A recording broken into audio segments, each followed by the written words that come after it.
1 নম্বর, বাড়িতে কাজ করার মানুষ বলতে আমি একা, কারণ শাশুড়ি বাড়িতে নেই। 2 নম্বর, বর আর শ্বশুরমশাই দুজনেই আমার দায়িত্বে।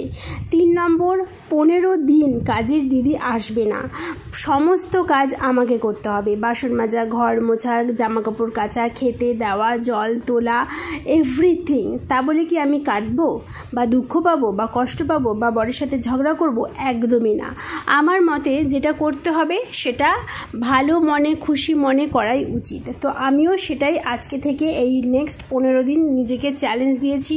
নো মাথা গরম, অনলি মাথা ঠান্ডা, আর যা করার করণীয়। তারপরে দিনের শেষে যেটা ভালো লাগার কাজ সেটা করো।